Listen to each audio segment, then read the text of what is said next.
I'm going to go back into your history a little bit. You moved out to Vancouver in 2001.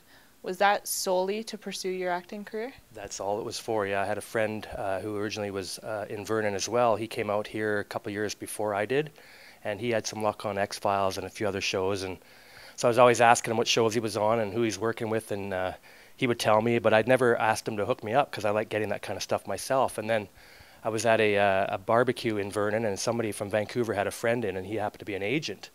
And he was staring at me quite a bit across the table, and it was kind of uncomfortable. And then he looked really nervous, and then finally he said, "I'm sorry, I'm just like, I don't know you, and you look pretty intimidating, but if you came down to Vancouver, I think I could get you some work as a thug type and a criminal." So I came down and, you know. That's a compliment, hey? Yeah, exactly. I get that all the time. So I came down and started doing some background work, and then I decided that I wanted to be here in the industry.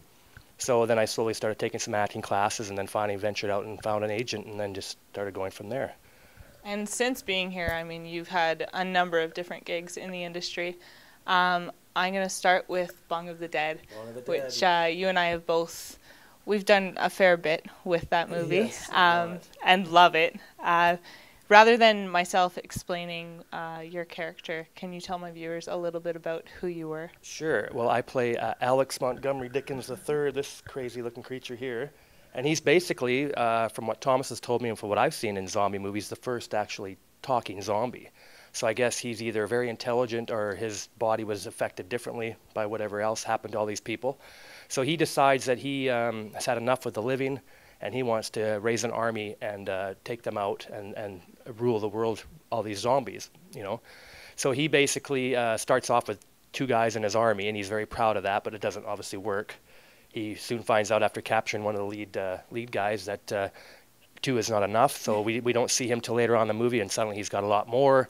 But he's still kind of confused because he's using zombies that don't understand how to take commands, and they just do their own thing. So eventually his end comes, you know, quite violently, but he ends up coming back, and hopefully number 2 I'll be back as well for that. And with being the first zombie to speak, how did you come up with the voice that you chose? Well, a lot of it was Thomas Newman as well, and then we decided that, you know, I am rotting, obviously you can see by the flash. So we decided that, you know, my voice should be rotting too, so we just had me kind of talk really graspy, and then he did something later on. He added a bunch of effects to make it deeper and sort of even more growly, I guess is the word I'm looking for. And then so we just kind of came up with that when we were doing the ADR for it. He finally tweaked it with Andreas Santana, and I thought it was just perfect. Some guys say to me, "Well, don't you like it that you're not using your voice?" And I'm like, "Well, that is my voice." Yeah. And I think it does sound like someone that maybe would be having a rotting vocal cords or whatever you want to call it. It definitely, it draws you in. It makes you get into the movie and think that you're actually watching a zombie on screen. Yeah. It was pretty creepy. Honestly, looking at you, you wouldn't even know that it was you. Yeah, well, that's one thing about Mike Fields, who does all the makeup as well as one of the producers. He, I've worn a lot of prosthetics before, but he just seems to have a way of making it feel like it's your own skin. And I've told him this before, and he says that's a great compliment because it makes it so much easier. And then you look in the mirror and you go, I can play this guy. Like, this is so easy now. He's made it for me, right? And of course, the movie was quite over the top, so it's almost like he can overact and get away with it, right? Because he's very flamboyant. Originally, we were talking about maybe making him, you know, gay. You sort of wonder, right? Yeah. He's kind of on the border, I think. Yeah, and when I did the table read, I was kind of just brought in as I was driving a friend who was originally up for somebody else. And so I started reading it, and when I read the sort of the character breakdown, I thought he was more of like a theatrical guy, like really look at me, look at me.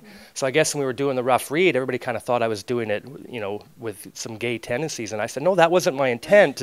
And they all thought, that'd be a great idea. And I said, I don't think I can pull that off because some actors can do the mannerisms better, and I just can't. And I didn't want to be forcing it. So we came up with a happy medium, kind of some, you know, is he or isn't he? Right. Yeah.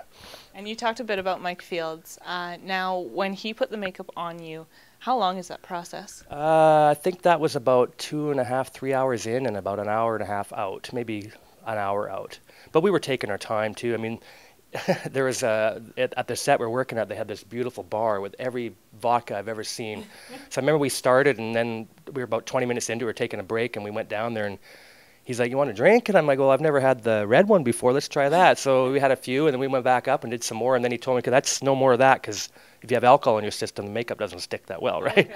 And plus, you know, his hands need to be steady. Yeah. So yeah, it was about a 2-hour process, I guess, to get in and then an hour out. And on top of the makeup, Thomas also made the robot costume for yourself, right? That's right. That's for the little kind of secret ending at the end of the credits. No spoilers now, I guess. It's been out for a while. Yeah, and that was awesome. I can't believe when I saw the final product that how much work he put into that for what we shot in Mike's garage. It was very uncomfortable to get in and out of that thing, but it was light, just made out of toys and cardboard. But that was quite a day. That was like 6 to 8 hours to get that piece, and I'm really happy with that because that's sort of going to kind of push him to doing the number 2 is all about this robot zombie apocalypse kind of deal. So I've never seen that done before. I think that'll be very interesting. I'm really looking forward to it.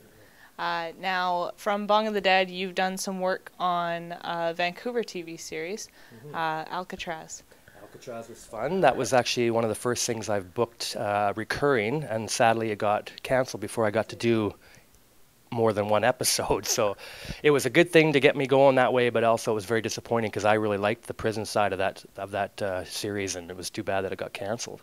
And you were one of the guards, right? I was the mess hall guard, and my day was an interesting day because they were actually touching on the subject of bringing blacks into Alcatraz, and in reality they tried it. It never worked. Too much racism. Okay. So in Alcatraz, the TV's, their story, they kind of just ignored that, and we had that kind of discussion, and then we just went with what came from that. So that was kind of interesting to have to play that part. You know, they're trying to find things for me to say that aren't too racist, which I don't have a problem doing as an actor as long as the other guys understand where it's coming from. So yeah, it went very well. We did an ADR session after, and then I thought I was going back for 2 more, and then suddenly it was gone, just like that. And when a series gets canceled, you knowing or thinking that you have 2 more episodes to do they come to you with much notice, or is it basically everyone finds out at the same time? It's pretty well everybody finds out at the same time. I think obviously the leads would find out early. They probably got some heads up, but as far as day players and guys coming in as guest stars, you just suddenly get a call and saying it's no longer around, and like, okay, on to the next one, I guess. And how do you go about going from thinking you have two episodes booked to having to find something completely new? Well, it's a lot of, am I in the right business? You beat yourself up, and then you just realize, sometimes these things are out of your hands, and you have to have thick skin and just move on to the next, and hope that you find something that's going to stick around and something you enjoy doing. And that being said, you have found something. I have, yes. So far, so good. I'm working on Arrow, which is a fantastic series right now in town. Numbers are crazy. Fans are like all over it. Great cast. I got the opportunity to do a stunt day on there, and it ended up they decided they liked the character, and they brought him back. So we just shot my last episode. I guess it was last week, which would be episode 112. And yeah, I'm a Russian mechanic. I work for the Bratva, which is the Russian mafia, and we work in a garage. It's kind of our cover, and Oliver / the Arrow kind of is using us to get information about crimes that are going on in the city. And Oliver he's based on a comic book character, correct? That's right. It's based on the Green Arrow, and I guess they just decided to change the title, more about not just him, it's about the world of Arrow, because there's a lot of other secondary characters, which I thought was a cool idea. Mm-hmm. I'm not a huge comic book guy, so I don't know a lot about the story. I know that it's changed so much, and a lot of people compare it to Batman, and that's probably a lot of the problems the comic book had, because it is very close to Batman. Rich guy gets lost, comes back, joins his company, works underground with his money to, become a superhero and fight crime. But it's a very different television series from what I've seen, because it's very gritty, especially for the CW. And do you get a script ahead of time, or do you go in on a daily or on a day-to-day basis and sort of figure out what you're going to do? For the first episode I did, it was just basically, are you available? I come in, and then, you get your sides on the day. And then the second one, I had a script sent to me. They sent me a partial script because it was a late cast. And then I actually had to request the whole script because I just kind of wanted to know where my guy was going. But they don't give you anything. It's very secretive, so I don't know where he's going. We look forward to seeing it, that's for sure. Yeah, me too. And I know, for one, he hasn't died yet, so I'm sure I have an opportunity to come back. Awesome. That's always a good sign. It is. That's number one. Am I dead? Nope, good. Now, is there a series in Vancouver or a movie that is going to be filmed here that you would absolutely love to be a part of?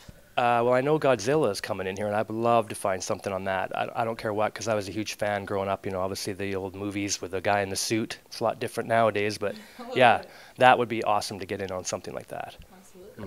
And is there anything you're working on next, or are you strictly focusing on Arrow at the moment? Well, Arrow's the only thing that I sort of have recurring right now. I'm not sure if they will bring me back or not, and otherwise, no. I'm just kind of bouncing around auditions.